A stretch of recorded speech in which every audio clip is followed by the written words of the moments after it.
الشيطان اللعين الرجيم. بسم الله الرحمن الرحيم. الحمد لله رب العالمين، والصلاة والسلام على أشرف الأنبياء والمرسلين، خاتم النبيين، سيد الأولين والآخرين، شفيع المذنبين، وأبي القاسم محمد وآله الطيبين الطاهرين المعصومين المظلومين المنتجبين، ولعنة الله على أعدائهم أجمعين. أما بعد، فقد قال الله تعالى وتبارك في القرآن الحكيم: بسم الله الرحمن الرحيم.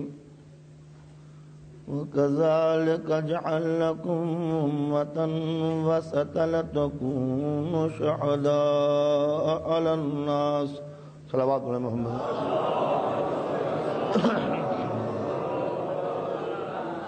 برادران ایمانی،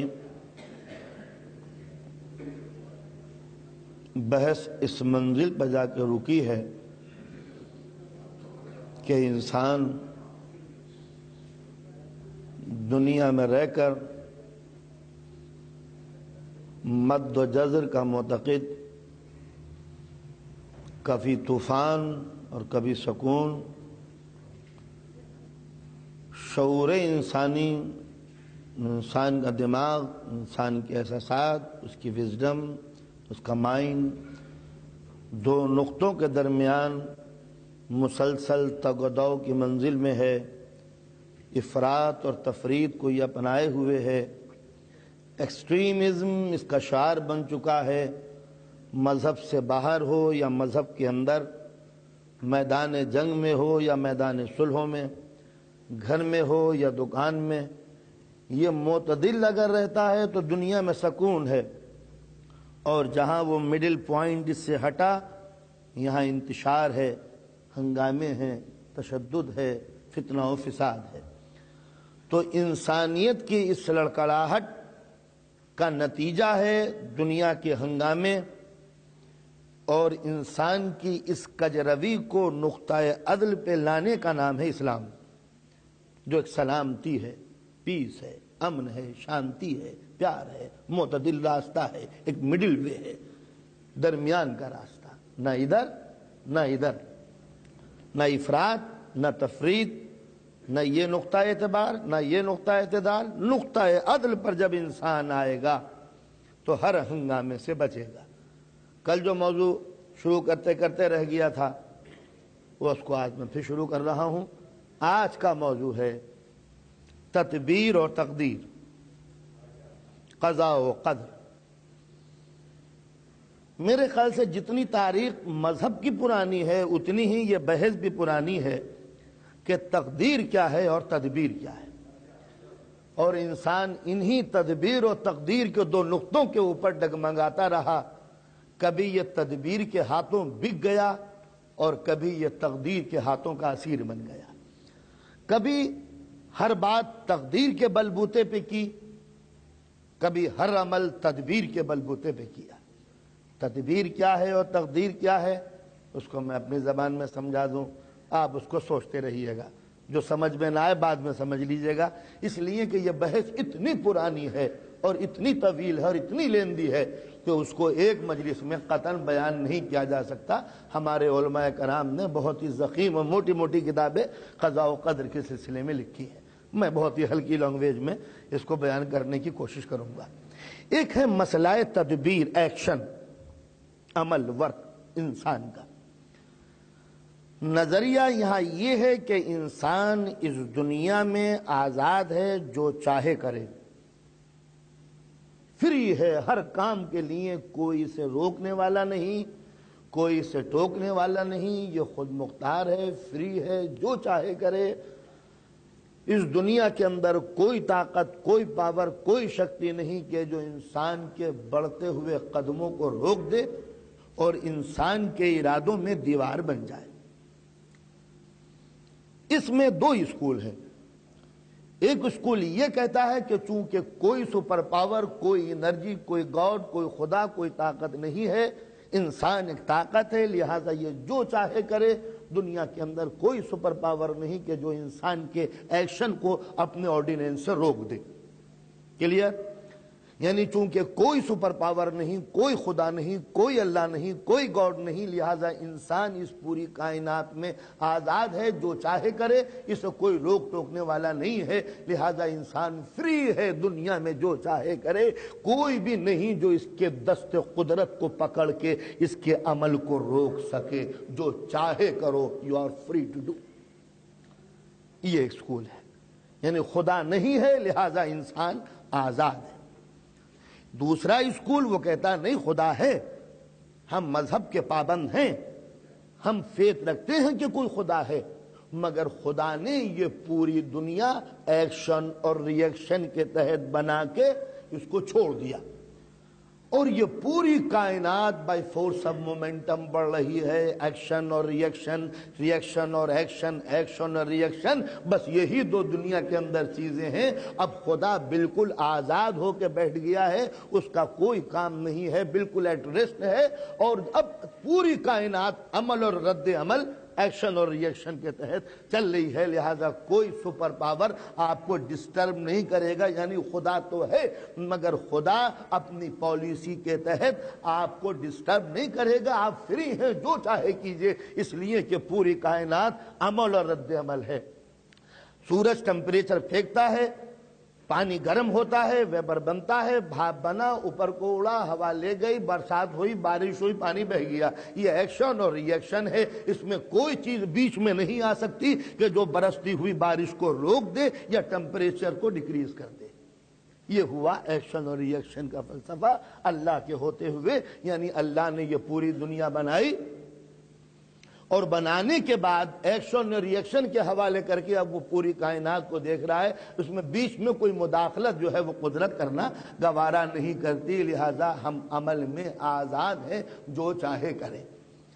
تو یہ ہوا تدبیر کے دو ڈپارٹمنٹ، جو یہ کہتے ہیں کہ دنیا میں بس عمل ہے، اور عمل کے دو حصے ہیں۔ ایک حصہ یہ کہ کوئی طاقت نہیں، کوئی خدا نہیں، کوئی اللہ نہیں، کوئی گاڈ نہیں، لہٰذا تم آزاد ہو، جو چاہے اس دنیا میں کرو، تم کو کوئی روکنے والا نہیں ہے۔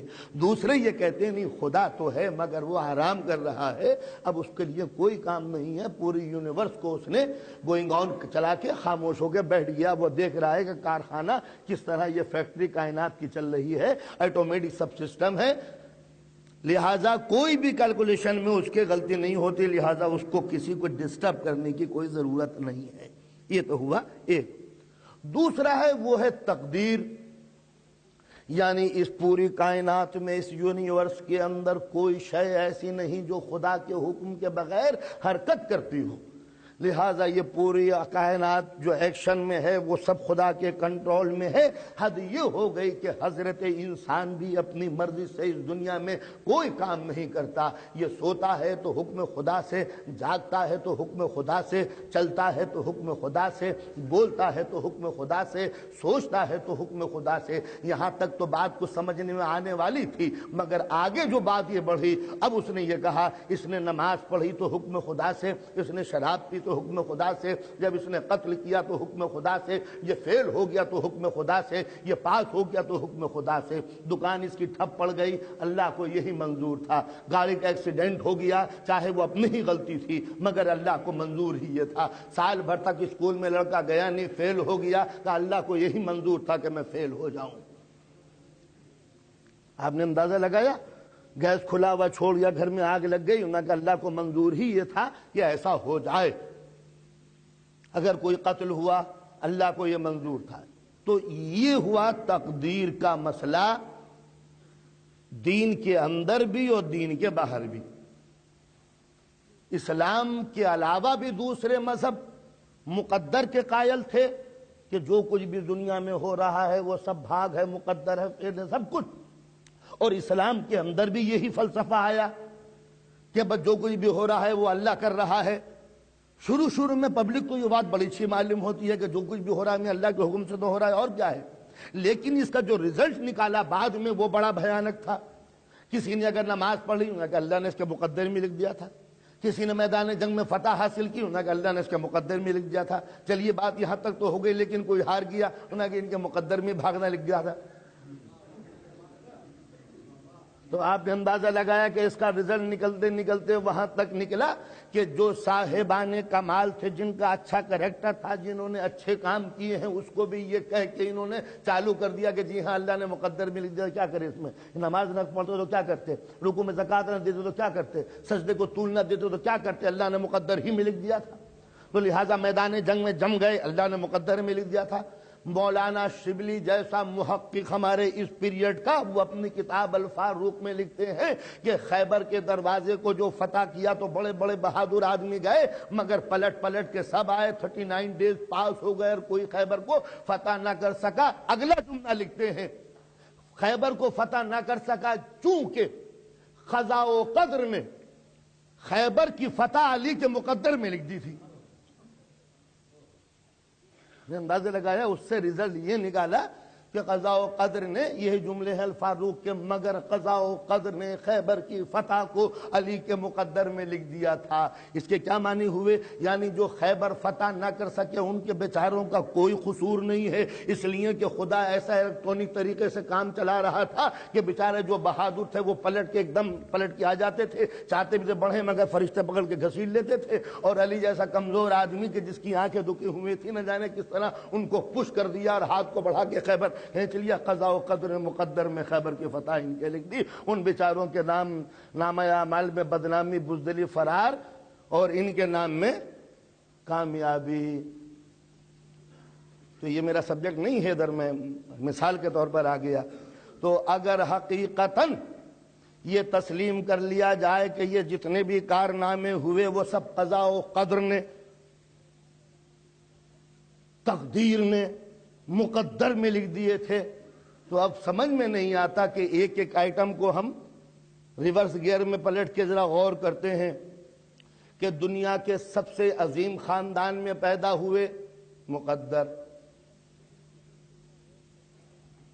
خاندان بنی ہاشم کے چشم و چراغ, مقدر میں لکھ دیا گیا. آنکھ کھولی تو نبی کی گود دیکھی, اللہ نے مقدر میں لکھ دیا. پیدا ہوئے تو اللہ کے گھر میں ہوئے, اللہ نے مقدر لکھ دیا. بھوک لگی تو نبی نے دعا لعاب دہن چسایا, اللہ نے مقدر میں لکھ دیا. تمام علوم لدنی, زمین و آسمان کے علوم ان کے سینے میں ڈال دی, اللہ نے مقدر میں لکھ دیا. بچپن میں نبی کے سینے پہ سوئے, اللہ نے مقدر میں لکھ دیا. نبی کے ساتھ ساتھ رات دن گزارے, اللہ نے مقدر میں لکھ دیا. سب سے پہلے جو وحی کی اطلاع ہوئی ان کو ہوئی, اللہ نے مقدر میں لکھ دیا. سب سے پہلے نبی کی دعوت اسلام پر لبیک کہی, اللہ نے مقدر میں لکھ دیا. جب بدماش بچوں نے ان کو مارنا چاہا تو انہوں نے بچا لیا, اللہ نے مقدر میں لکھ دیا. شب ہجرت نبی کے بستر جو قتل گاہ نبوت بنا ہوا تھا اس پر چین کی نیند سو گئے, اللہ نے مقدر میں لکھ دیا. بدر کے یہ فاتح, اللہ نے مقدر میں لکھ دیا. احد میں جیتنے والے, اللہ نے مقدر میں لکھ دیا. خندق کو پاٹنے والے, اللہ نے مقدر میں لکھ دیا. خیبر کے اکھاڑنے والے, اللہ نے مقدر میں لکھ دیا. قرآن کے مدبر, مقدر میں لکھ دیا. قرآن کے مفسر, مقدر میں لکھ دیا. مباہلہ کے فاتح, اللہ نے مقدر میں لکھ دیا. نفس رسول, اللہ نے مقدر میں لکھ دیا. زوج بطول, اللہ نے مقدر میں لکھ دیا. معلم جبرائیل, اللہ نے مقدر میں لکھ دیا. حاکم میری زبان, اللہ نے مقدر میں لکھ دیا. کوثر کے مالک, اللہ نے مقدر میں لکھ دیا. جنت کے تقسیم کرنے والے, اللہ نے مقدر میں لکھ دیا. تو دوسروں کے مقدر کیوں پھوٹ گئے؟ اللہ کو کیا سوچی تھی کہ ایک ہی حصے میں سب کچھ چلا جا رہا ہے اور دوسروں کا خیال تک نہیں؟ اندازہ لگائیے کہ صرف ایک ہی حصے میں سب کچھ چلا جا رہا ہے, یہ ہے کیا چیز؟ تو آخر دوسرے بھی تو تھے. اللہ تو عادل ہے, اگر ہم ڈسٹریبیوشن کریں اور اپنے کو دیں تو آخر معبود کو کیا ہو گیا ہے کہ وہ صرف سامنے ہی جو کچھ بھی ہے وہ ایک ہی کو دیا چلا جا رہا ہے؟ تو معلوم ہوا ہے کہ کسی کے فضائل کے رخ کو موڑنا ہو تب مقدر کا نام لکھ دو, اور مجرموں کے چہرے پہ نقاب ڈالنی ہو تب مقدر کا نام لکھ دو. کہ یزید کے بیچارے کے مقدر ہی میں یہ لکھ دیا تھا کہ وہ قتل حسین کرے, ورنہ بڑا شریف آدمی تھا, کیا کہتے.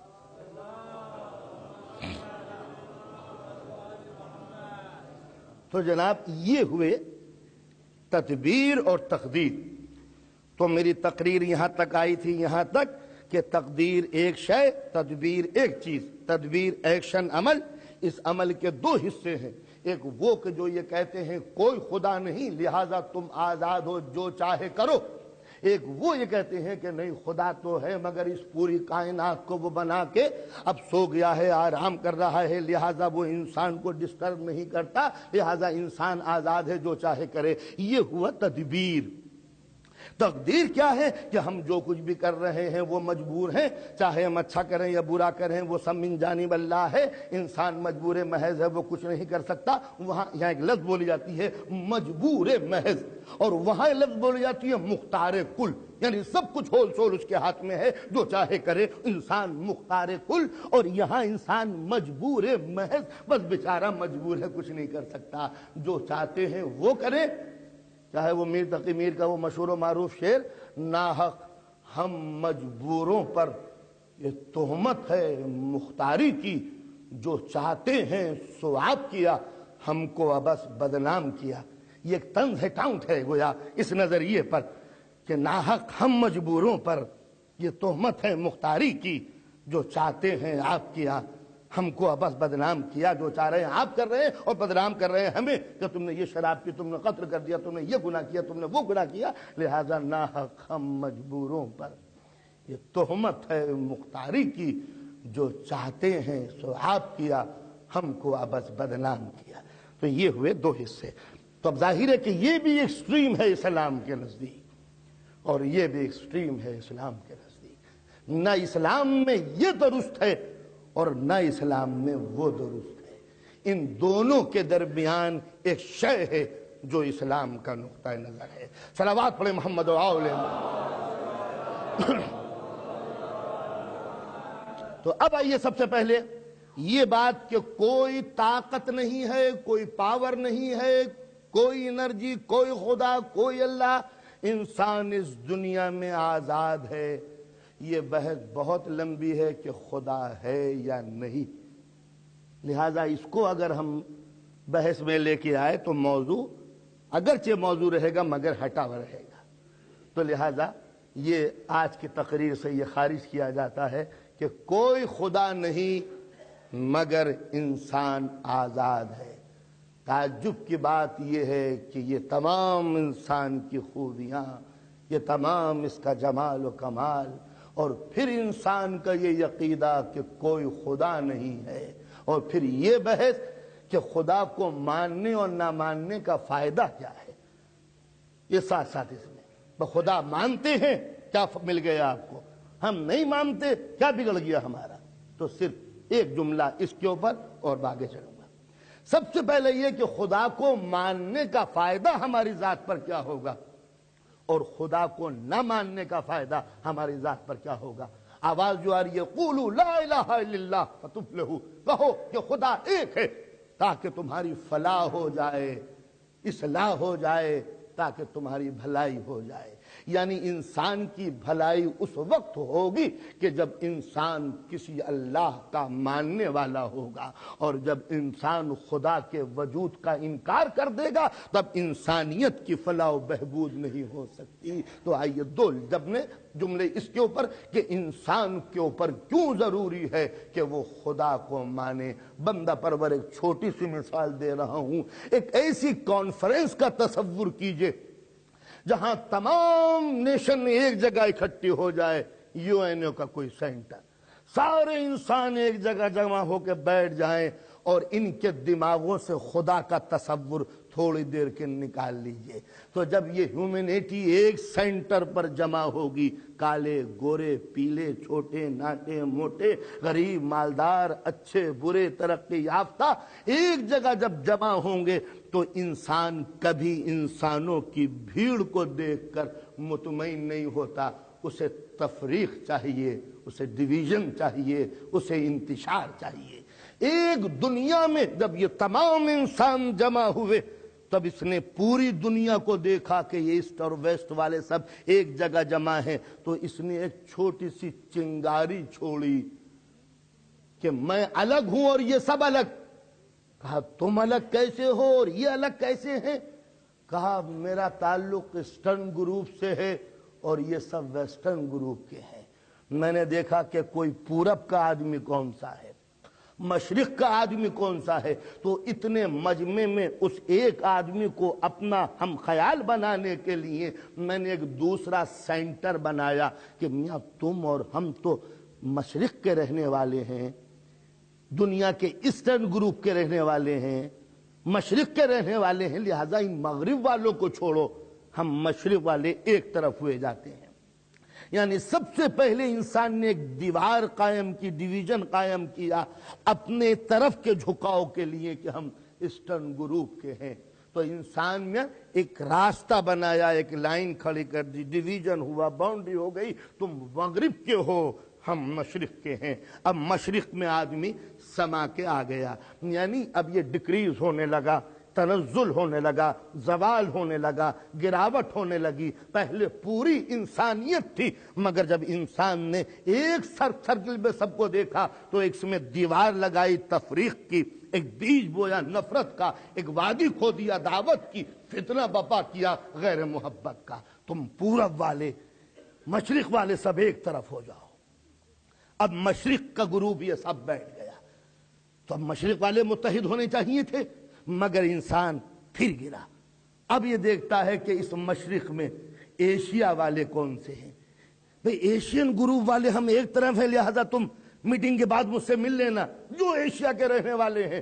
نتیجہ یہ ہوا کہ افریقن کو یہ احساس ہوا کہ یہ الگ ہیں، ہم الگ ہیں، تو اب اس ایسٹرن گروپ کے اندر ایک دیوار کھینچی گئی، ایشین الگ ہو گئے، افریقن الگ ہو گئے۔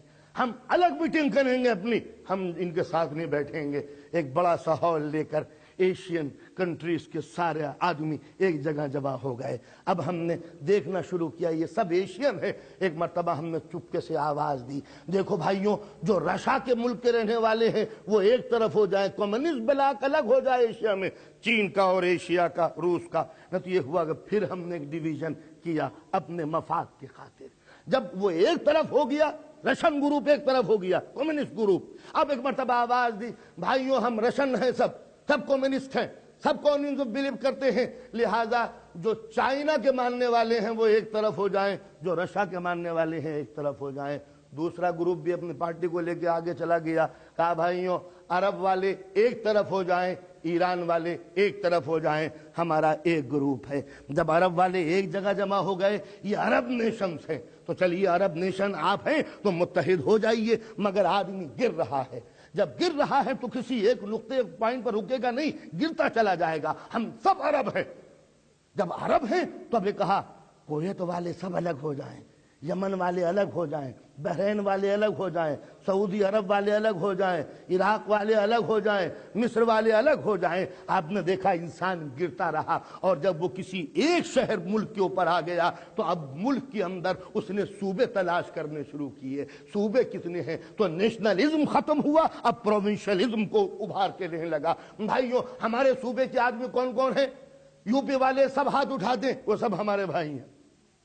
پنجاب والے الگ ہو جائیں، وہ سب دوسرے ہیں۔ بہار والے الگ ہو جائیں، بنگال والے الگ ہو جائیں، بنگال صرف بنگالیوں کے لیے، بہار صرف بنگالیوں کے لیے، اور خالصتان بھی اب زمانے میں کوئی چیز بننے والی ہے۔ تو آپ نے دیکھا یہ ہے پروونشلزم، صوبائیت کا تصور۔ آدمی اسی صوبے پہ رک جاتا تو سارے ہنگامے چلیے صوبے میں ختم ہو جاتے، مگر صوبے میں بیٹھ کر یہ ضلعوں کو تلاش کرنے لگا، ہمارے ضلع کا آدمی کون سا ہے، وہاں بھی نہ رکا تو نیچے آیا، تحصیل کا آدمی کون سا ہے، اس کی جگہ پہ نہیں رکا تو اپنے شہر پہ آ کے رک گیا۔ میرے جو شہر کے ہیں وہ سب ہاتھ اٹھا دیں، وہ میرے سب بھائی ہیں، ان کی مجلس میں پہلے پڑھوں گا، بعد میں کسی اور شہر والوں کی۔ جب میرا شہر ہو گیا تو میں نے کہا میرا محلے والا کون سا ہے، وہ ہاتھ اٹھا دے، محلے کی منزل سے گرا۔ میرا خاندان والا کون سا ہے، خاندان پہ آ کے رکا۔ جب خاندان پہ آ گیا کہا میرے دادا کی اولاد والے کون سے ہیں، وہ ہاتھ اٹھا دیں۔ دادا پہ جب نہ رک سکا تو میں نے کہا میرے باپ کی اولاد والے کون سے ہیں، تو میں نے اپنے باپ کی اولاد کو الگ چھانٹا۔ اور جب باپ کی اولاد ایک گھر میں بیٹھ گئی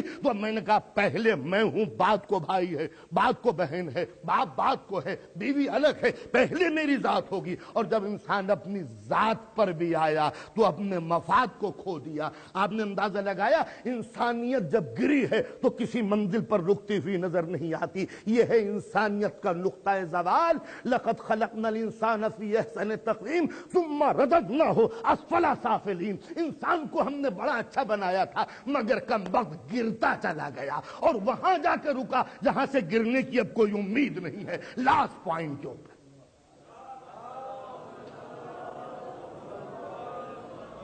یہ نتیجہ تھا کہ خدا کو جب چھوڑا انسان نے تو اپنی خودی پر اتر آیا، اور جب خودی پر اتایا تو اپنی ونس کے اوپر، میری وحدت، میں اکیلا ہوں اس دنیا میں، میں اکیلا ہوں اس دنیا میں، اپنی وحدت پر باقی رہتا، میری ذات، اپنی ذات کے آگے کچھ نہیں۔ بیوی بھوکی مرے مرنے دو، اولاد پریشان ہو مرنے دو۔ انسان جب گرتا ہے تو اس منزل پر آ جاتا ہے کہ بیوی بھوکی ہے اور وہ کھا لیتا ہے، اولاد بھوکی ہے وہ کھا لیتا ہے۔ جب تک مذہب کا تصور باقی ہوتا ہے یہ کھلا کے خوش ہوتا ہے، اور جب مذہب کا تصور ختم کر دو تو یہ کھا کے خوش ہوتا ہے۔ آپ نے اندازہ لگایا ایک روٹی مانگی تھی اور سب نے روٹی دے دی۔ یہ کون کرتا ہے؟ جو خدا پہ یقین رکھتا ہو اور خود بیٹھ کے کھا لے، بچوں کو نہ دے۔ یہ کون کرتا ہے؟ جس کی نگاہوں میں خدا نہ ہو۔ صلوات پڑھیں محمد علیہ۔ اور آپ کو اپنے وطن میں، انڈیا پاکستان میں یہ مثالیں کم ملیں گی، یہاں بہت زیادہ ملیں گی۔ ایک مرتبہ جناب اصغر کاظمی صاحب کے ساتھ میں سفر کر رہا تھا، ٹرین میں اتفاق سے ایک جوڑا بیٹھا ہوا تھا، میاں بیوی۔ بیوی کو جو غصہ آیا، غصہ نہیں مطلب یہ بھوک لگی، انہوں نے اپنا پرس کھولا، ایک بڑا سا سینڈوچ نکالا اور چپکے سے کھانا شروع کر دیا۔ آدھا گھنٹے کے بعد شوہر کو بھی بیچارے کو بھوک لگی، بہت ہی دبلا پتلا سینڈوچ نکال کے اس نے وہ کھانا شروع کر دیا۔ مجھے ہنسی آ گئی۔ پہلی مرتبہ لندن میں آیا تھا، میں نے کہا یا اللہ یہ کیسے میاں بیوی ہیں کہ بیوی کو بھوک لگی اس نے کھا لیا، شوہر کو بھوک لگی اس نے کھا لیا۔ ہمیں جو ہنستا ہوا دیکھا، انہوں نے پوچھا اصغر کاظمی صاحب سے کہ یہ چکر کیا ہے؟ تو مجھ سے پوچھا کیا؟ میں نے کہا آپ لوگ میاں بیوی بھی ہیں، شریک حیات بھی ہیں، مگر شریک طعام نہیں ہے، کیا بات ہے؟ تو وہ بڑا پیارا جواب دیتی ہے کہ یہ کم کماتا ہے تو اپنا کھائے، میں زیادہ کماتی ہوں تو موٹا سینڈوچ مجھے کیا ضرورت پڑی ہے کہ میں آلو کا سینڈوچ کھاؤں؟ تو آپ نے دیکھا جب انسان گرتا ہے خدا کو بھول کے تو گرتے گرتے وہاں پہنچتا ہے جہاں اپنی وینس کے اوپر، اپنی انانیت پر، اپنی خودی پر اتر آتا ہے۔ بس میں ہوں، یہ ہے خود غرضی، سیلفشنس، آخری منزل اسفل سافلین کی۔ تو مذہب اسی سیلفشنس کو مٹا کے کہتا ہے جس وجہ سے گر رہا تھا اس کو مٹا۔ تو انسان ہے، وحدت الہی کا تصور کر، اپنی خودی کوئی چیز نہیں ہے، خدا پر نظر اٹھا، اور جب اس نے خدا کو دیکھا تو گھر مٹایا، محلے مٹائے، شہر مٹے، ضلع مٹے، صوبے مٹے، ملک مٹے، دنیا مٹی، مشرق مٹا، مغرب مٹا۔ للہ المشرق والمغرب، نہ مشرق تمہاری ہے نہ مغرب تمہاری ہے، یہ سب میرا ہے۔ کہا پالنے والے جب چہرہ تیرا ہے تو میں کدھر کو ہوں؟ کہا الحمدللہ رب العالمین۔ انسان نظر اٹھا، یہ پوری یونیورس تیری ہے اگر تو میرا ہے۔ یہ تھا رب العالمین کا تصور، یونیورسل گاڈ، یونیورسل اللہ۔ تو جب انسان خدا کا ہوگا تو یونیورسل ہوگا، اور جب خدا کو چھوڑے گا تو انانیت میں ڈوب کے مر جائے گا۔ صلوات پڑھیں محمد علیہ۔ تو اب خود اس خدا کو مانو جو یونیورسل ہو۔ مجھے بڑی تکلیف ہو رہی ہے، میرے بھائی کھڑے ہوئے ہیں، اگر 1 منٹ میں فیصلہ ہو جائے کہ آپ لوگ جلدی سے آ جائیں، جلدی سے بیٹھ جائیں۔ کچھ آپ ذرا ادھر آ جی، 20-25 آدمی بیٹھ سکتے ہیں، 20-25 وہاں جو کھڑے ہیں وہ زحمتوں سے بچیں گے۔ صلوات پڑھتے رہیے، آگے بڑھتے رہیے۔ آ جائیے، جلدی سے آ جائیے۔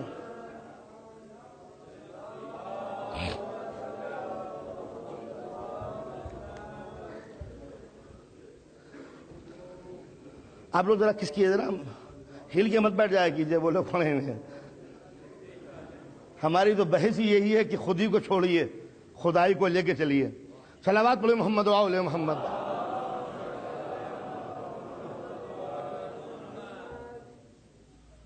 ہو گیا کام، بڑھو آگے۔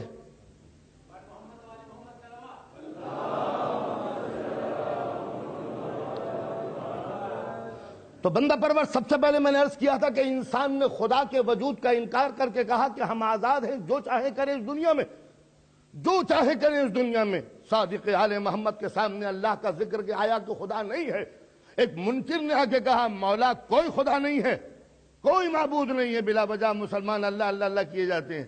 نہ امام نے کچھ بحث کی، کہا بھائی یہ بتا کہ تو کہاں سے آیا ہے؟ کہا بحرین کے علاقے کا رہنے والا ہوں۔ کیا کرتا ہے؟ کہا سیلر ہوں، کشتی چلاتا ہوں۔ نہ خدا ہوں۔ کہا کشتی چلاتا ہے؟ کہ ہاں۔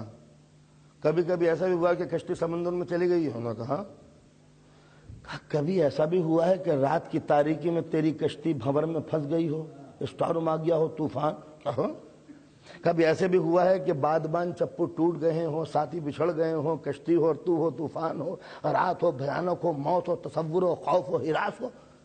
کہا ہاں ایسا ہوتا ہے، ساتھی مر گئے، بادبان ٹوٹ گئے، چپو ٹوٹ گئے، کشتی بیکار ہو گئی، ساتھی بچھڑ گئے، اندھیرا ہے، میں ہوں، طوفان ہے، موجیں ہیں، بھنور ہے، مصیبت ہے، خوف ہے۔ کہا یہ بتا اس خوف کے پہلو میں کبھی کبھی یہ تصور ابھرا ہے کہ ایک طاقت ہے چاہے تو وہ بچا سکتی ہے؟ کہا دل کو ٹٹول ڈھونڈ، اسی طوفان میں، اسی خوف کے سمندر میں ایک سکون کا جزیرہ ابھرے گا کہ ایک طاقت اب بھی ہے جو چاہے تو بچا لے۔ کہا مولا ایسا تو ہوتا ہے، کبھی کبھی دل سے آواز نکلتی ہے کہ اب کوئی بچانے والا نہیں ہے، مگر ہے کوئی۔ کہا وہی خدا ہے، وہی ہمارا خدا ہے جو تیرے شعور شکستہ کو سکون کا سلیقہ سکھا دے۔ جب امیدیں ٹوٹ جائیں اور کوئی امید بندھا دے، جب ہم نوا کوئی نہ ہو اور آواز ہم نوائی نکلے، جب دوست بچھڑ جائیں اور کہیں سے نصرت کا تصور ابھرے، جب مایوسیوں کی دلدل ہو اور کسی کے تیقن کی رسی ہاتھ میں آ جائے، جب بند ٹوٹ چکے ہوں اور کوئی رفیق نہ ہو، تو دل میں ایک آس رہتی ہے کہ ڈوبتے کو اب بھی تنکے کا سہارا ہے۔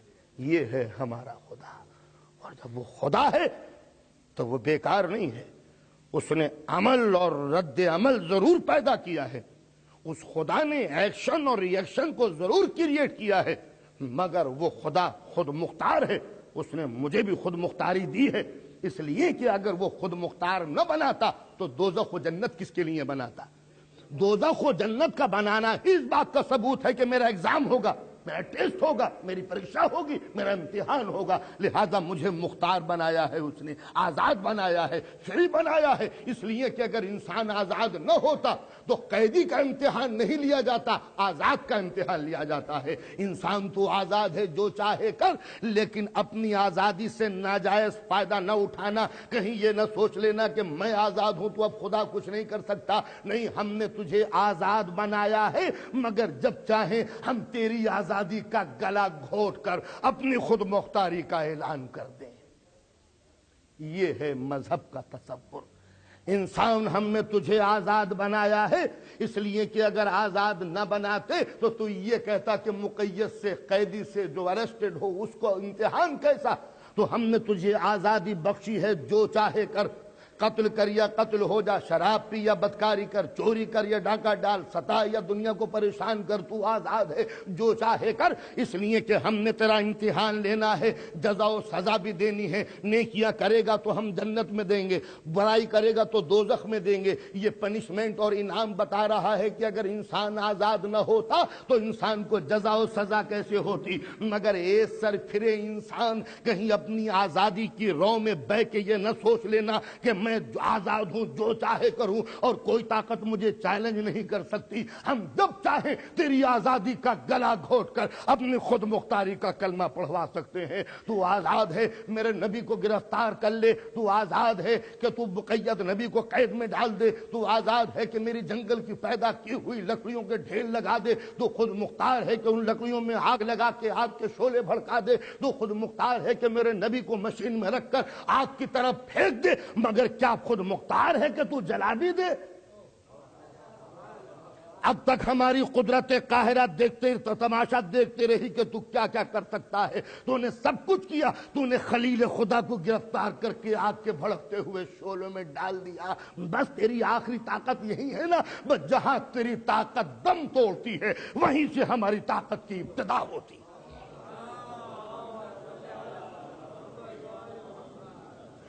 تو جب تک تو آگ کے شعلے بھڑکا رہا تھا، جب تک تو لکڑیاں جمع کر رہا تھا، جب تک تو میرے نبی کو گرفتار کر رہا تھا، یہ تھی تدبیر. تیرا عمل، تیرا ایکشن. اور جب بھڑکتے ہوئے شعلے پھول بن گئے تو یہ ہے تقدیر جس کو تو روک نہیں سکتا. تو اسلام نہ ادھر ہے نہ ادھر، نہ تنہا تدبیر کا قائل ہے نہ تنہا تقدیر کا قائل. تقدیر بھی ہے، تدبیر بھی ہے. عمل کرو مگر اپنے عمل پہ نازا نہ ہونا. قدرت جب چاہے تمہارے گیئر کو چینج کر کے عمل کی گاڑی کو ادھر سے ادھر لے جائے گی، تم دیکھتے رہ جاؤ گے. ٹھیک ہے تمہارا کام عمل کرنے کا ہے، لیکن عمل کا رزلٹ تمہارے ہاتھوں میں نہیں ہے، وہ ہمارے ہاتھوں میں. عمل تم کرو، نتیجہ ہمارے ہاتھوں میں.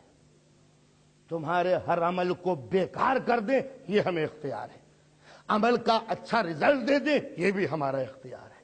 اسی لیے شریعت نے کہا ہے عمل تم کرو، اچھے رزلٹ کی دعا ہم سے مانگو.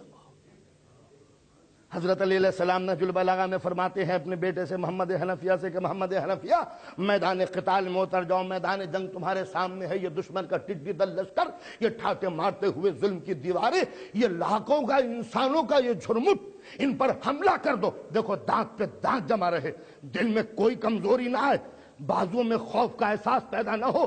پہلی صفوں کو دوسری پہ الٹ دو، کاٹتے جاؤ. تمہاری نظر لشکر کے آخری سپاہی پہ ہو، اور جب آخری سپاہی تک تم پہنچ جاؤ اور اس کو قتل کر دو تو یہ نہ سمجھ لینا تو تمہاری قوت بازو سے یہ فتح حاصل ہوئی ہے. نہیں تلوار چلانا تمہارا کام تھا، فتح کا اچھا نتیجہ دینا خدا کا کام تھا. تو لہذا اگر کوئی طالب علم، کوئی صلوات پڑھے محمد و آل محمد، اگر کوئی اسٹوڈنٹ یہ سوچ رہا ہے کہ میں کتاب پر کتاب رکھ کے باندھ کے بند ہوں اور اس کے بعد امام حسین علیہ السلام کی زری کے سامنے بیٹھ کر یہ کہوں مولا مجھے پاس کر دو، مولا مجھے پاس کر دو، ایگزامینیشن میں فرسٹ ڈویژن فرسٹ پوزیشن، مولا کتاب نہیں پڑھوں گا، تم میرے امام ہو، تم تو صاحب کرامت ہو، مجھے پاس کر دو. امام حسین کبھی پاس نہیں کر سکتے، اس لیے کہ بے عمل کو جزا خدا کے کارخانے میں نہیں ملتی. تو امام اس کو جزا کیا دیں گے جو بے عمل بن کے بیٹھ جائے. عمل تم کرو، رزلٹ ہم سے مانگو.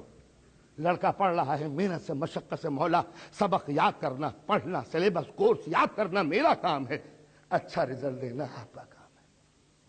کاروبار میں صبح کو اپنی دکان کھولیے، محنت کیجئے، مشقت کیجئے، صحیح کیجئے، جد و جہد کیجئے، چاروں طرف مارکیٹ دیکھیے، بزنس کیجئے، گاہک سے اچھی طرح بولیے، یہ آپ پر واجب ہے. بکری اچھی ہو جائے یہ خدا کے اوپر ہے. تو عمل کرتے رہیے، نتیجہ اس سے مانگیے. جو کوئی یہ کہتا ہے کہ بس نتیجہ اس کے ہاتھوں میں ہے، چاہے عمل کرو یا مت کرو، قدرت کبھی ایسی ظالم نہیں ہے کہ ایک بے عمل کو اچھا نتیجہ دے دے. اس لیے کہ خدا کی عدالت میں رکھنا پڑ جائے گا. کسی کو شراب پلوا رہا ہے اور پھر آخرت میں سزا بھی دے گا کہ تم نے شراب کیوں پی. یہاں پر وہ چوری کر رہا ہے اور آخرت میں سزا بھی دے گا تم نے چوری کیوں کی. تو ہم کہیں گے آپ نے کروائی کیوں چوری، شراب کیوں پلوائی. یہ کلب تک لے کے کون گیا تھا؟ ہم تھوڑی گئے تھے، آدمیوں نے پکڑ کے بلوا لیا تھا، آدمیوں نے شراب پلوائی تھی، ہم کیا کرتے ہیں، ہم نے پی لیا. آپ کے کہنے کی بنا پر سزا کیوں دے رہے ہیں؟ تو جس کا نام ہے تقدیر، وہ خدا کے اس آرڈیننس کا نام ہے جہاں انسان کے عمل پر قدرت کے پہرے بیٹھ جاتے ہیں۔ قدرت ہر وقت تقدیر کا حکم نہیں سناتی، قدرت تو تقدیر جب لے کے آتی ہے جب خود انسان خدا کے وجود کا انکار کر دے، لہذا قدرت اپنی طاقت کو منوانے کے لیے تقدیر کا حکم لگا دیتی ہے۔ مولا کائنات فرماتے ہیں عرفت ربی بفسق العزائم، جب ارادے میرے ٹوٹ گئے، جب میری پلاننگ بکھر گئی، جب میرے منصوبے فیل ہو گئے، تو مجھے پتا چلا کہ کوئی سپر پاور ہے جو میرے ایکشن کو کنٹرول کر رہا ہے۔ اندازہ لگایا؟ مولا کائنات نے عجیب و غریب فقرہ کہا تھا کہ عرفت ربی بفسق العزائم، میں نے خدا کو پہچانا اپنے ارادوں کے ٹوٹنے کی بنا پر۔ جب میری پلاننگ فیل ہو گئی، بہت ہی آسان سا کام تھا، 2 اور 2 4 4 8 8 16 فوراً ہو جاتا، مگر 2 اور 2 4 کہا تھا جو 3 پہ گاڑی رک گئی۔ بس جہاں میرے منصوبے فیل ہو جائیں، سمجھ لو کوئی سپر پاور ہے جو میری طاقت کے آگے سد راہ بن کر میری مجبوری کا اعلان کر کے اپنی قہریت کا اعلان کر دیتا ہے کہ انسان تو ہر حال میں مجبور ہے اور ہر حال میں میں خود مختار ہوں۔ میں نے جو تجھ کو آزادی دی ہے صرف اس لیے تاکہ تیرا عمل آزاد ہو جائے اور تو آخرت میں جزا و سزا، انعام اور سزا کے راستوں سے گزر سکے۔ اگر تو دنیا میں فری نہ ہو تو پھر میں سزا کس کو دوں گا، جزا کس کو دوں گا؟ دنیا میں اگر تو آزاد نہ ہوتا تو پھر قرآن کس کے لیے اتارتا؟ اگر تو فری نہ ہوتا تو پھر رسول کس کے لیے بھیجتا؟ رسول کا تو کام ہی ہدایت کا ہے،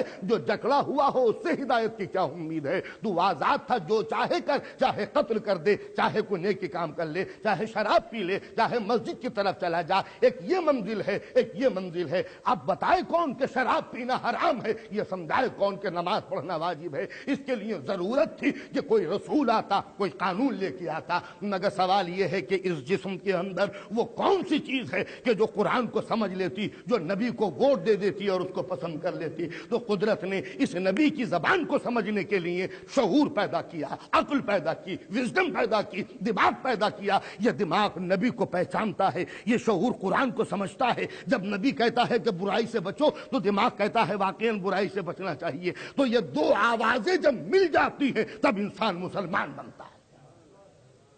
جب نبی کے کہنے پر انسان عمل کرنے لگے اور دماغ فیصلہ کر دے تب یہ ہے انسان۔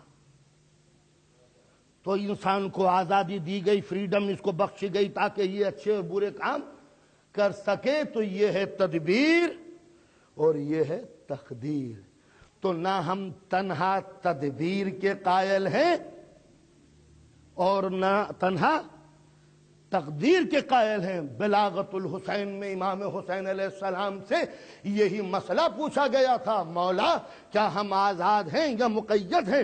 کیا خدا کے حکم میں جکڑے ہوئے ہیں یا بالکل آزاد ہیں، جو چاہے کریں؟ تو آپ نے فرمایا تھا کہ نقطۃ بین النقطتین، 2 نقطوں کو درمیان میں انسان ایک نقطہ ہے مڈل پوائنٹ پر، یعنی آزاد ہے مگر جب چاہے قدرت اس کی آزادی کو چھین لیتی ہے۔ یہ ہے انسان۔ تو جیسا انسان کرے گا ویسا بھگتے گا۔ یہ ہے عمل کی منزل۔ اگر عمل ضروری نہ ہوتا تو کبھی معصوم کو نماز پڑھنے کی ضرورت نہ تھی۔ معصوم کو کیا ضرورت تھی کہ وہ عمل کی منزل سے گزرے؟ وہ تو آلریڈی معصوم ہے، قدرت نے بھیجا ہی ہے اسے۔ مگر وہ خود دنیا کو بتا رہا ہے کہ جب عمل کی ضرورت مجھ کو بھی ہے تو تم بے عمل کیسے بن سکتے ہو؟ یعنی خدا کا بھیجا ہوا رسول اور خدا کا بھیجا ہوا معصوم زیادہ مستحق تھا اس بات کا جو یہ کہہ دیتے ہاں میں بس جنت دیکھ کے آیا ہوں، نماز میں خود جانتا ہوں اچھی طرح۔ تو جب معصوم کے لیے ضروری تھا کہ وہ خود نماز پڑھے تو معصوم کے ماننے والے کے لیے پھر کیسے ممکن ہے جو کہے کہ بے نمازی ہو جائے؟ تو معصوم نے اسی دن کے لیے نماز پڑھ کے بتایا تھا کہ میری قوم بے نمازی نہ ہو، عمل کی طرف قدم بڑھانا۔ صرف میرا نام لے کے یا حسین کہہ کے کوئی حسین کا حق ادا نہیں کر سکتا، جس طرح امام حسین یا اللہ کہہ کے اللہ کا حق ادا نہیں کر سکتے تھے۔ نماز پڑھی، نہ کہتے تھے ہاں اللہ کو میں بہت چاہتا ہوں، نہ کہ نماز میں مجھ کی کیا ضرورت ہے، آلریڈی جانتا ہی ہوں کہ نماز ایسی ہے۔ لیکن اپنے خوف الہی کا ذکر کر کے معصوموں نے بتا دیا، فضہ دوڑی ہوئی آئی ہیں معصومہ کے پاس، غضب ہو گیا بیوی غضب ہو گیا، رو رہی ہے فضہ، جسم میں راشا ہے۔ جناب معصومہ، جناب فاطمہ تو زہرا پوچھتی ہیں فضہ کیا ہوا؟ بی بی علی مرتضیٰ کا انتقال ہو گیا، میرے امام کی شہادت ہو گئی مسجد میں۔ کہا کیسے پتا چلا؟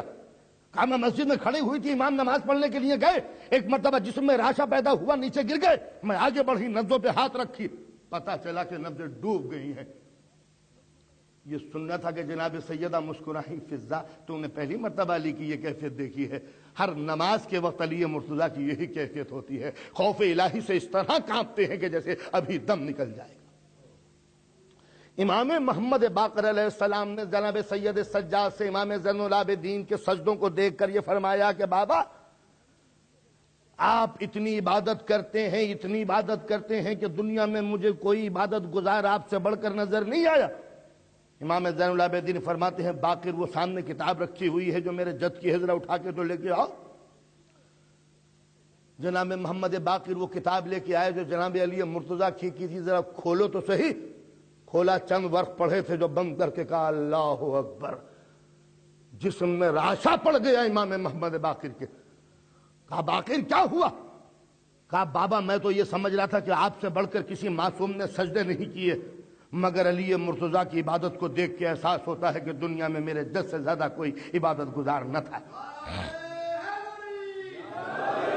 کسی نے امام زین العابدین سے فرمایا کہ مولا ہر امام کی اولاد زیادہ ہوئی ہے، مگر کیا وجہ ہے کہ امام حسین علیہ السلام کے بہت ہی مختصر سی اولاد ہے؟ امام نے فرمایا تم کو اندازہ نہیں ہے کہ میرے باپ ہزار رکعتیں ایک ایک رات میں نماز پڑھتے تھے، ساری رات میرے کانوں میں میرے باپ کی تکبیر کی آوازیں بلند ہوتی تھی۔ دوستو اور باب کرم میں کچھ نہیں کہوں گا، اسی حسین کے ذکر سجدہ کا صدقہ ہو، خدا کرے کہ ہم سب عبادت گزار بن جائے۔ سمجھے اس لیے کہ اس سے بڑھ کر اہل بیت کے دل کو دکھانے والی کوئی چیز نہیں ہے۔ اللہ کی قسم کھا کے کہہ رہا ہوں ممبر پر، خنجر اتنا دکھ نہیں پہنچاتا، تیر اتنی تکلیف نہیں پہنچاتا معصوموں کو، زہر نے اہل بیت کا دل اتنا نہیں برمایا جتنی میری بدعمالی سے اہل بیت کو تکلیف ہوتی ہے۔ 3 دن کی پیاس اہل بیت برداشت کر سکتے ہیں، 3 دن کی بھوک اہل بیت برداشت کر سکتے ہیں، جسم پر خنجر و شمشیر و سینہ برداشت کر سکتے ہیں، مگر ایک دوست بے نمازی ہو اس کو معصوم برداشت نہیں کر سکتے۔ امام جعفر صادق فرماتے ہیں شیعوں، اے میرے دوستوں، اے میرے چاہنے والوں، روز محشر ہمارے لیے باعث عزت بننا، باعث ذلت نہ بننا کہ ہم یہ کہتے ہوئے شرمائیں کہ یہ ہمارے دوست۔ اندازہ لگایا کہ ایک وقت وہ تھا کہ یہ قوم، اہل بیت کی چاہنے والی قوم، اپنے سجدوں کی بنا پر پہچانی جاتی تھی، سجدوں کی بنا پر پہچانی جاتی تھی۔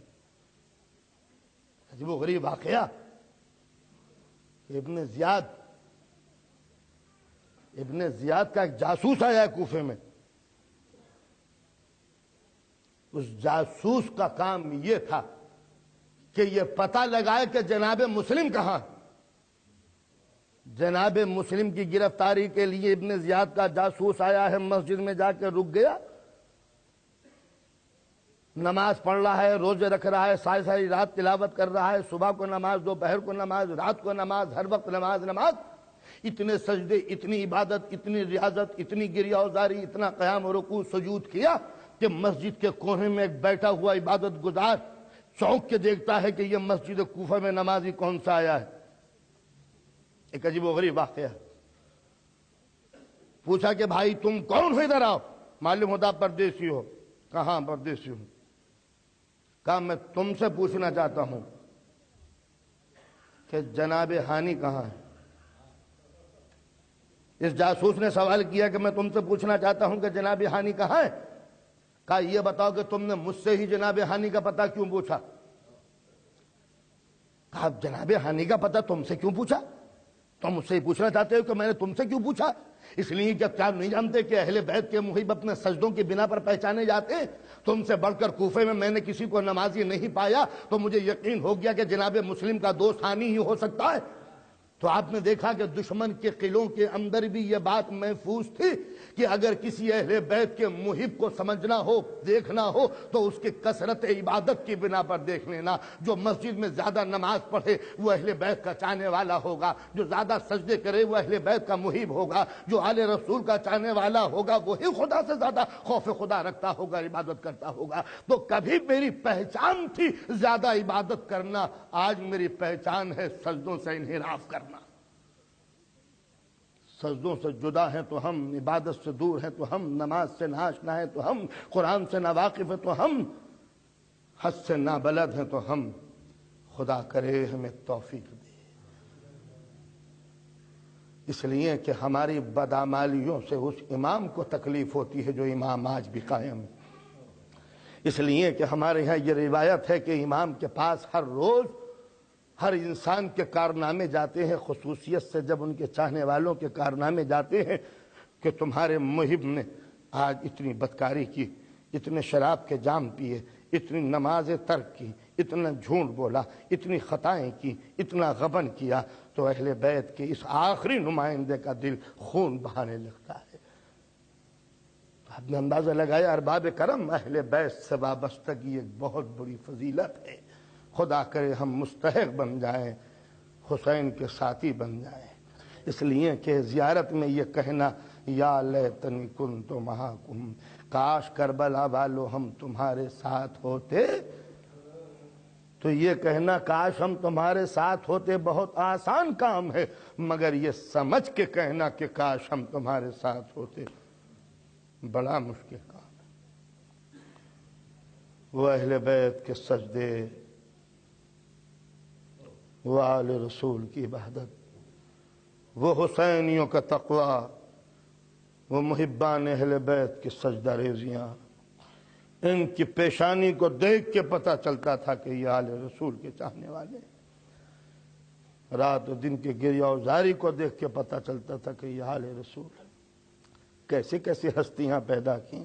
ارے مردوں کو چھوڑو، اللہ کی قسم اس گھر سے جو عورتیں وابستہ ہو گئیں ان کا کردار دنیا میں نہیں ملتا۔ ایک بیوہ ہے، شوہر مارا جا چکا، شوہر کی ایک یادگار ہے جس کو بیوہ نے پالا ہے، یتیم نکلا تو اتنا حسین کہ کوفے میں کوئی جواب نہ تھا اس حسین کا۔ جس راستے سے گزر جاتا نگاہیں اٹھتی چلی جاتی، دیکھو یہ وہب جا رہا ہے، اپنے زمانے کا حسین ترین شہزادہ، بھرپور جوان، 21 یا 20 یا 21 برس کی عمر، ماں کا نام قمر ہے یا قمری۔ وہ دن آیا کہ ماں اپنے بیٹی کی شادی کر کے لائی، سفر میں ہے، 16 دن ہوئے ہیں دلہن کو لائے ہوئے، ابھی سفر میں ہے، کوفہ دیکھا نہیں ابھی، بیٹی کی شادی کرنے چلی تھی، دلہن کو لے کے آ رہی ہے۔ دفتن یہ چھوٹا سا قافلہ ایک جنگل سے، دشت سے نکلا، ایک جگہ وہب نے اونٹ کو روک کے، سالبیہ کا مقام میں، پوچھتے ماں جب ہم گئے تھے تو یہاں چشمہ نہیں تھا، پانی کا چشمہ کہاں سے آیا؟ تو لہٰذا اس شوق میں اتر گئے کہ یہ پانی کا چشمہ آیا کہاں سے، جب گئے تھے تو چشمہ نہیں تھا۔ پتہ چلا فرزند رسول ادھر سے گزرا تھا، اعجاز سے پانی ظاہر کیا، اتر گئے۔ اب یہ قمری پوچھتی ہے میرے لال، فرزند رسول کا کارواں گزرا ہے، بوئے عصمت محسوس ہوتی ہے، چلو ذرا نبی کے بیٹے کی زیارت کر لیں۔ تمہارا باپ تو محب تھا، اہل بیت کے قدموں پر نثار ہونے والا، تیرے باپ نے مولا کے قدموں پہ جان دے دی تھی صفین میں، لہذا میرے لال چل ذرا جا کے سلام کر لوں۔ کنیز آقا کو سلام کرے، اور جب جستجو میں آئی تو دور دور تک لشکر ہی لشکر نظر آیا۔ قمری کہتی ہے وہب یہ اتنا لشکر کس کا ہے؟ کہا ماں یزید کا لشکر۔ کہا کس سے جنگ ہو رہی ہے؟ کہا مجھے نہیں معلوم کس سے جنگ ہو رہی ہے، اتنا لشکر تو معلوم ہوتا ہے کہ غیر ملک پر کوئی حملہ ہونے والا ہے۔ میرے لال ذرا تحقیق کر کہ ہمارے کوفے کی سرحدوں کے نزدیک اتنے بڑے لشکر کی ضرورت کیا تھی؟ وہ تحقیق میں گیا اور اب جو آیا تو روتا ہوا آیا، ماں ذرا جلدی چلیے آگے۔ کہا کیا ہوا؟ کہا فرزند رسول کو چاروں طرف سے کھیل لیا ہے، یہ لشکر ہزاروں کا لشکر ایک پیاسے کے لیے۔ وہ میرے لال جلدی چلو، کہیں ماں روز محشر معصومہ کے سامنے ذلیل و رسوا نہ ہو جائے۔ آئی، ہاں فرزند رسول کو کھیل لیا ہے، اس کے یعنی چاروں طرف سے پانی بند ہے، پانی بند ہے، 3 دن سے پانی بند ہے، اور یہ مہمان یقیناً مولا نے دلہن کو بھی مبارکباد دی ہوگی اور دولہا کو بھی۔ یہ کربلا کے دولہا اور دلہن 16 دن ان کی شادی کو ہوئے، کربلا میں آ کے رکے، اور روز عاشور آیا، موت کا بازار گرم ہوا، جوانوں کے سینے کا گرم لہو زمین پر ٹپکنے لگا۔ ایک مرتبہ وہب کی ماں قمری آ کے بیٹے کے سامنے کھڑی ہو گئی، میرے لال میں نے تجھے دودھ پلایا ہے، خون سیچ کے تجھے پالا ہے، مصیبتوں میں راتیں گزار کے تجھے جوانی کی دعائیں مانگی ہے۔ خوش نصیب ہے وہ ماں جو اپنے بیٹی کی جوانی کو آنکھوں سے دیکھ لے، مگر میرے لال شب و روز کی محنتوں کا آج مجھے صلہ چاہیے۔ وہ من دودھ جو خون تیری رگوں میں ہے آج وہ لہو چاہیے، وہ ممتا جو تجھ پر لٹائی ہے آج اس کا مجھے بدلہ چاہیے۔ وہب کیا وہ لہو دے گا جو میں نے دودھ کی شکل میں تجھے دیا ہے؟ کہا ماں کہنا کیا چاہتی ہو؟ کہا نبی زادے کے قدموں پہ تیرا دم نکلے، بس یہ چاہتی ہوں۔ کہا ماں تو اس میں کون سے تعجب کی بات ہے، جس کا باپ علی کے قدموں پہ جان دے چکا ہو، شہید باپ کا بیٹا کیا اتنا بزدل ہے کہ حسین کو تنہا چھوڑ دے؟ کہا میرے لال تو جا میدان جنگ میں چلا جا۔ کہا ذرا میں اپنی شریک حیات سے مل لوں۔ جب یہ سنا تو ماں بیٹھ گئی، چہرے کا رنگ بدلنے لگا۔ ماں تم گھبرا کیوں رہی ہو؟ کہا میرے لال جوان تباہ ہوتا ہے تو عورت کے بہکانے میں مجھے ڈر ہے کہ کہیں میری محنتیں برباد نہ ہو جائے، کہیں ایسا نہ ہو کہ کمزور عورت تجھے مرنے سے روک دے۔ میرا دل ڈوب رہا کہ کہیں بیوی کے کہنے میں آ کر تم موت سے ڈرنے لگے۔ اب عجیب تذبذب میں ہے، ایک طرف شریک حیات عروس نو، ایک طرف ماں کا فرمان۔ وہب نے محسوس کیا کہ جیسے میں ہار رہا ہوں، ماں میں اپنی بیوی سے مل کے آتا ہوں، مگر یہ بھی ڈر ہے وہب کو کہیں بیوی روک نہ دے، کہیں وہ اندیشے سچ نہ ہو، کہیں ایسا نہ ہو کہ عورت کے فریب میں آ کر میں راہ حق سے ہٹ جاؤں۔ آیا تو کیا دیکھا کہ بیوی شریک حیات دلہن سر جھکائے بیٹھی۔ کہا صاحب جانتے ہو کہ کیا ہونے والا ہے؟ ایک مرتبہ اس نے نظر اٹھائی، وہ ایک بات دل میں آئی ہے اور لبوں پر رک رہی ہے، میری سمجھ میں نہیں آتا کہ میں کیا کروں کیا کہوں، مگر میرا دم گھٹ رہا ہے۔ کہا کہو تو صحیح۔ کہا وہ ہماری شادی کو زیادہ دن نہیں ہوئے، میں نہیں جانتی تمہارا کیا عقیدہ ہے، کیا مذہب ہے، کیا اصول ہے، مگر وہ میرا مولا اگر شہید ہو گیا تو میں زندہ نہیں رہوں گی۔ میں تم سے کیسے کہوں کہ تم اپنی جان میرے مولا کے قدموں پہ نثار کر دو۔ جب بیوی کے یہ جملے سنے تو ایک مرتبہ مبارکباد دی، میری ماں نے تم سے ملنے کے لیے بھیجا تھا اس لیے کہ میں شہید ہونے کے لیے جا رہا ہوں۔ کہا وہ تم جا رہے ہو میرے مولا کے قدموں پہ نثار ہونے کے لیے؟ کہا تم نے امام سے اجازت لے لی؟ کہا میں اجازت لینے کے لیے جا رہا ہوں۔ کہا وہ تنہا نہیں جانے دوں گی، تنہا نہیں جانے دوں گی، چلو ہم دونوں امام کے پاس چلتے ہیں، مجھے ایک سوال کرنا ہے امام سے، مجھے امام سے سوال کرنا ہے، اگر میرے سوال کا جواب ملا تب جانے دوں گی ورنہ روک دوں گی۔ وہ پریشان ہے، بیوی نے شوہر کا ہاتھ پکڑا، امام کے سامنے گئے، اللہ اللہ تیرا ایمان میرے ماں باپ قربان ہو جائیں، اے عروس کربلا۔ ایک مرتبہ مولا کے سامنے جا کے یہ دلہن کھڑی ہو گئی، مولا آپ کو معلوم ہے کہ میرا شوہر جان دینے کے لیے جا رہا ہے، اور آپ کو یہ بھی معلوم ہے کہ یہ شہید ہوئے بغیر پلٹ کے نہیں آئے گا، مجھے معلوم ہے کہ یہ خون میں غسل کرے گا، مگر مجھے مولا یہ بھی معلوم ہے کہ یہ ادھر شہید ہوا ادھر جنت میں جائے گا، ادھر جنت میں جائے گا، جنت کی بہاریں اسے گھسیٹ لیں گی۔ مولا آج میں اس لیے لائی ہوں کہ وہب سے وعدہ دلوائیے کہ جب تک میں شریک نہ ہو جاؤں یہ جنت میں داخل نہیں ہوگا، مجھے چھوڑے گا نہیں جنت میں، مجھے بھولے گا نہیں، اس لیے میں اپنا سہاگ قربان کر رہی ہوں کہ وہ مجھے جنت میں بھولے گا نہیں۔ یہ سننا تھا کہ مولا نے سر جھکا لیا، آنکھوں سے آنسو جاری ہونے لگے۔ اب مٹا مولا کہتے بی بی ارے ہم وہب کی طرف سے وعدہ کرتے ہیں کہ تم اور وہب ایک ہی جگہ رہو گے، اور یہ جملے میں کہتا ہوں وہی کہہ سکتا ہے جو جنت کا مالک ہو۔ بحیثیت امام ہم کہہ رہے ہیں کہ تم اپنے شوہر کے ساتھ رہو گی۔ جب یہ جملے سنے عروس نو نے سر سجدے میں رکھ دیا، کریم تیرا احسان ہے کہ مجھے مستقبل کی ضمانت مل گئی۔ ماں کے پاس آیا، مجدہ مبارکباد دی، ماں میں جا رہا ہوں، میری عروس کا خیال رکھنا۔ ایک مرتبہ پھر عروس نے کہا ٹھہر جاؤ۔ وہب ایک اور بات یاد آ گئی، شوہر کا ہاتھ پکڑ کے دوڑی ہوئی پھر آئی، مولا ایک وعدہ، کہا بیان کرو، کہا جب وہب کی شہادت ہو جائے گی۔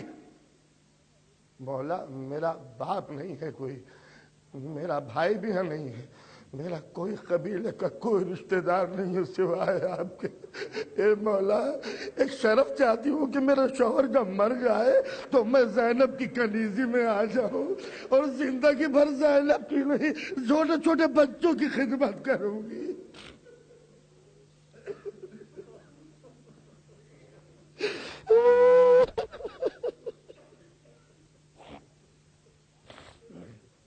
مولا زندگی بھر زینب کی خدمت کرنے کے شرف ملے، مولا چپ ہو گئے۔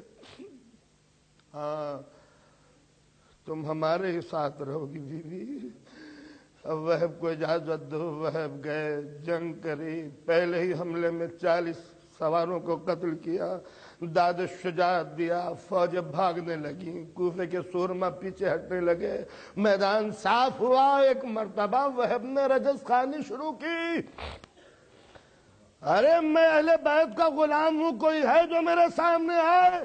اور جب کوئی نہ آیا تو ایک مرتبہ مسکراتا ہوا مقتل سے پلٹا، ماں کے سامنے گیا، بیوہ ماں یتیم بچے کی جرت کو دیکھ رہی ہے، پسینے میں ڈوبا ہوا جوانی کا نمونہ ماں کے سامنے آیا۔ ماں تو نے دیکھا کہ تیرا دودھ کس طرح مقتل میں لڑا ہے؟ کہا ہاں میرے لال، تو نے حق کی شجاعت ادا کر دیا، میں نے تیری جرت کو دیکھا، تیری بہادری دیکھی، ارے کوفے کا سورما میدان چھوڑ کے بھاگ گئے، مگر میرے لال میں یہ چاہتی ہوں۔ کہا ماں بیان کیجئے کیا چاہتی ہیں؟ کہا میرے لال میں جب تک مطمئن نہیں ہو سکتی جب تک تیرے سینے سے ابلتا ہوا لہو نہ دیکھ لوں۔ ماں تو جب خوش ہوگی جب کوئی مجھے مبارکباد دے، قمری تیرا لال مارا گیا، میرا دودھ جب شہادت کی منزل پہ پہنچے گا تب خوش ہوں گی۔ کہا ماں میں جب پلٹوں گا جب تجھ کو سرخرو دیکھوں، یہ کہہ کے ایک مرتبہ۔ کہا ماں اجازت ہو تو عروس سے مل لوں۔ کہا میرے لال مجھے اندیشہ ہے کہ کہیں شہادت میں دیر نہ ہو جائے۔ یہ کہہ کے ایک مرتبہ خیمے میں گیا، عروس سے ملاقات کی، وصیتیں کی، مبارکباد دی۔ چلتے چلتے پھر عروس نے ہاتھ پکڑا، وہب وعدہ یاد ہے؟ جنت میں نہیں جانے دوں گی جب تک کہ ساتھ نہ لے لو۔ کہا وعدہ یاد ہے۔ وہب مقتل میں گیا، دشمنوں سے جنگ کی، چاروں طرف سے دشمن پلٹ کے آئے، تیروں کی بارش ہونے لگی، پتھر برسنے لگے، نیزہ آیا گلے پہ لگا، ایک تیر آیا پیشانی پہ لگا، گرز آیا بازو پہ لگا۔ اب وہب سے سملہ نہ گیا۔ ایک مرتبہ وہب چکرا کے گرا زمین کے اوپر، زخمی تھا۔ امام کو آواز دی، مولا میری مدد کو آؤ۔ ابھی امام چلنے نہ پائے تھے، جو ایک مرتبہ خیمے کا پردہ اٹھا اور دلہن دوڑتی ہوئی چلی، ارے میرے وہب کو نہ مارنا۔ ارے میرا شریک حیات کو نہ قتل کرنا، یہ کہہ کے ایک مرتبہ وہب کے اوپر جا کے گری، خون میں نہایا ہوا وہب تم اکیلے جا رہے ہو۔ اور ایک مرتبہ شمر لئی یہ منظر دیکھ رہا تھا، اپنے غلام کو حکم دیا، ارے دیکھ کیا رہا ہے، جا کے اس عورت کو قتل کر دے۔ وہ ظالم آگے بڑھا، نیزہ ہاتھ میں لیے ہوئے ہے، ارے اس طرح نیزے کی اذیت دی کہ ایک مرتبہ دلہن چکرا کے گری۔ مولا کہہ رہے ہیں ارے کافر نہ بنو، یہ عورت ہے، عورت کو قتل کرنا مناسب نہیں ہے۔